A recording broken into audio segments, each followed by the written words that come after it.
Alright guys, welcome back. I know it's been a while, just been kind of working in silence a little bit, but here I got something new to show you guys. MMX came up with their complete drop-in Hellcat fuel pump for most of all the cars. This one is the older style, which works up until like 2020. It's complete drop-in, plug and play. So I'm going to walk you through the install on this. So a couple things that they don't tell you that you'll need is some Audiker style clamp pliers and this fuel lock ring tool from, I forgot where I got it. It's on Amazon. I can put the link on there. This will make your job a lot easier and will probably save you, 10-15 minutes at the very least when you're trying to open up that lock ring. So a little bit about why this car needs it. So we just put in some FIC 650s. I just unlocked the PCM. We're going to tune on E85. I got some E ready to go. And a good option for this is because the stock pump isn't necessarily made for E85, although it does work. It is not a long-term solution. Some cars will last longer than others. For example, my personal car lasted almost 3 years on the E85 before that fuel pump started giving out. Some cars last longer, some go out very soon. So this customer opted to just go ahead and take care of it up front on his scat. So we're gonna go ahead and do that now. So another thing that you'll need is some like side cutters. So let me grab those. So something as simple as these right here are gonna make your job a whole lot easier. So you start off by, go ahead and we're gonna walk over to the passenger side, or the driver's side. We're gonna take off the seat. And if you don't know, it's just held in by two little, I guess you can call them lock tabs or whatever, and you just pull up, get the buckles out of the way. Just move the seat out, and then right here is the good stuff. This is the primary side of the pump, so you can kind of just get this out of the way. Good practice is to vacuum all this up. Get a vacuum in here so you don't get any debris in the tank. I'm pretty good at this, so I usually don't worry about that. And you can just wiggle this out. A lot of times they're already broken. So you can see this one's already broken, which can make it getting out a little challenging. So you see. And make sure your battery's disconnected before you do any of this. And undo that harness. And there you go. So let's grab the lock ring. And then you put your lock ring tool in place. It has the grooves that kind of fit on there. And if you don't have a 1/2-inch impact or a 1/2-inch drill of any kind, a 1/2-inch ratchet, with a long breaker bar probably will do good. But this is just super magic. I don't know why it took me this long to get a 1/2-inch impact, but you just blast it.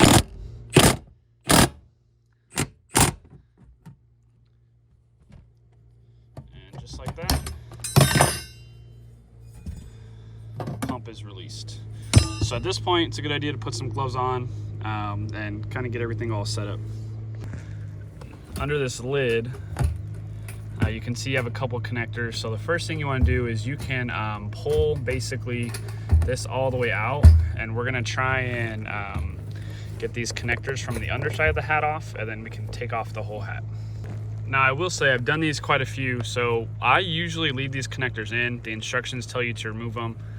You'll find that that's pretty difficult, and that'll have you taking a lot of extra time that's not necessarily needed. So the most important part is disconnecting these three hoses. So this is your main fuel line that goes to the other side of the tank. It's just a quick disconnect, and then you have two return style hoses that just pop up.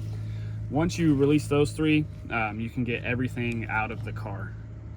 And a little trick of the trade, once you have it all disconnected and you can get two hands on it outside, take the fuel level sender harness off, and you want to basically keep it out of the tank. So just kind of set it, you know, off to the side somewhere where it's not going to fall in the gas. And then you can pull everything out together. So I usually just grab it by the actual hose.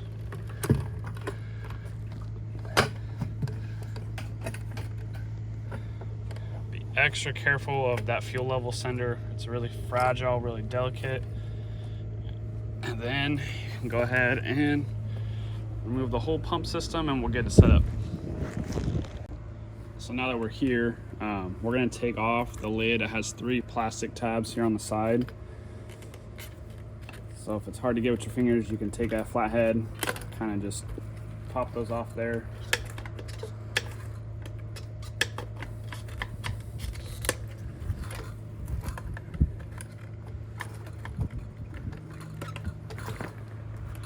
I'm gonna be extra careful not to damage anything, just because we're gonna be reusing the bucket.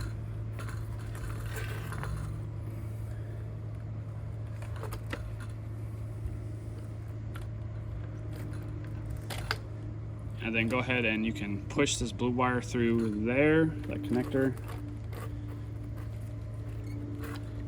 And then at the top of the fuel pump here is another electrical connector. So once you can pull that out, it'll make everything a lot easier.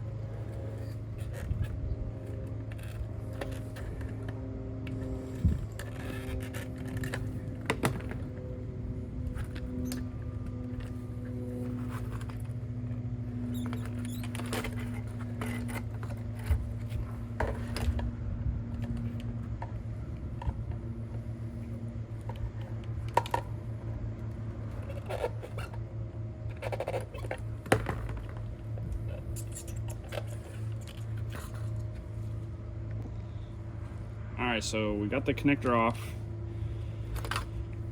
and what we're going to do is we're going to kind of leave it off to the side like this. The instructions do say to remove the fuel level sender from the bucket. I find that to be a little more challenging for me, so I try to do things that take less amount of time. So the next part of the install is to cut off these 3 connectors here with the side cutters. And that's going to remove the whole pump. And I can already tell you, if you can see how clogged and dirty that filter is, this is exactly why it's recommended to switch your fuel pump when going to 85. Although not required, it is recommended. Okay, so what I did is I just took the pliers or the side cutters and I basically just cut around these 3 plastic mounting locations, and we're going to pull straight up. Don't need this, and we definitely don't need this. So you can see how dirty and clogged this fuel filter is. So that definitely would have caused us some problems later down the line. Set that to the side, we're not going to need it. But what's even more important, you can see how clogged or how much debris is in the bottom of the basket. So that was underneath the filter. So what we're going to do is I'm just going to take a little bit of water, I'm going to rinse this out, I'm going to dry it out, and then I'm going to continue. Okay, so I've rinsed it out. I'm going to take a rag. I'm going to do a good job of just trying to dry it all, make sure there's no leftover water. And then I'm going to take, like I have a little leaf blower. I'm going to blow on the inside just to give it time to air out. And if it's not really something that you have available to you, let it sit in the sun, you know, make sure it dries. You want to make sure you're not letting any water get introduced. So just do your best to clean it up, dry it up. Should be fine. Okay, so now that we're all dry, we're ready to reinstall the new pump. So a couple things to note. The circle impression down there is designed for this impression here. And if yours comes twisted for any reason, it gets twisted during shipping, these 2 need to be pointed the same way. So make sure they are parallel when you're installing. And then literally it's designed for your tabs of the billet machining to go exactly where the factory tabs were. So you kind of just line those back up.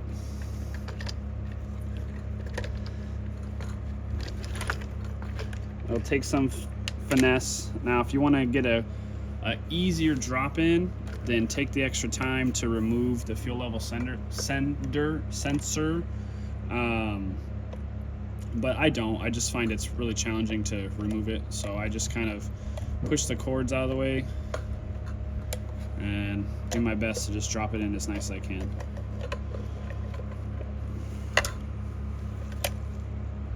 Okay, so I have it seated correctly. All those locking tabs fit real nice and snug. So now is the easy part. You just plug your connector in, plug and play. Make sure you hear that click. Trying to remember. Oh yeah, we don't need this anymore. I totally forgot. So we're gonna go ahead and we're gonna remove this clip here, and we're gonna cut away. Actually, we're not gonna cut away. We're just gonna, let me just get this out of the way. Yeah, we don't need that anymore. So now when we install it, it's gonna be orientated the exact same way as the factory. Just like that, inside the pump. The two plastic tubing lines are gonna connect here and on top.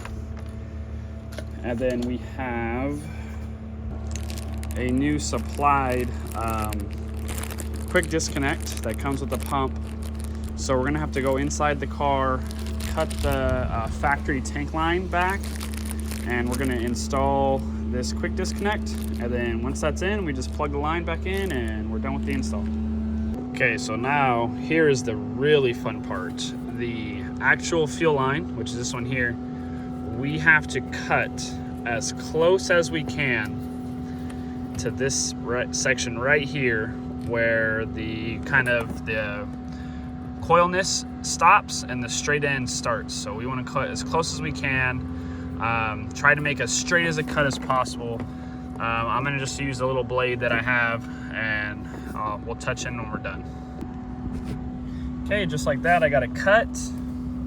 Only took me like about 10 seconds. So now I'm gonna put the camera down. I'm gonna put a little bit of oil on the threads of the quick disconnect, just to give me some lubrication.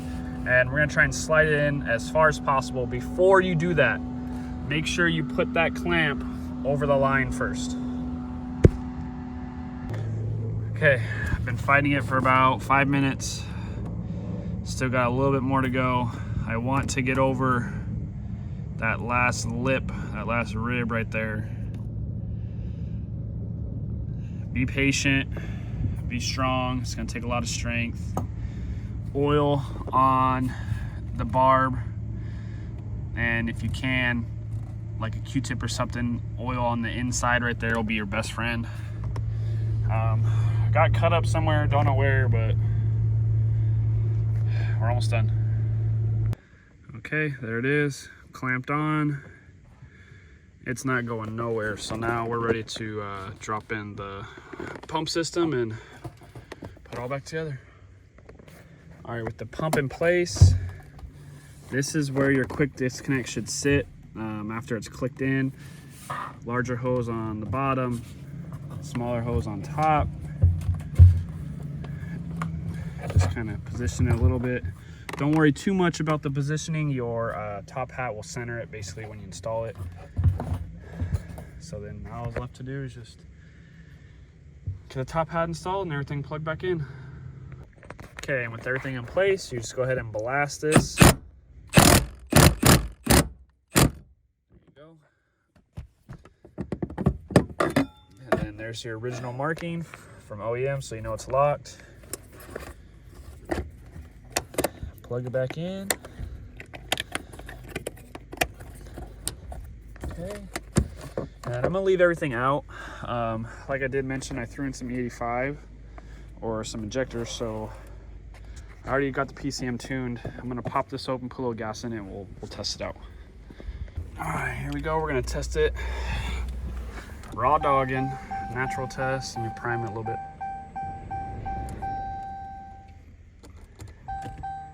And let me see if you guys can hear the pump.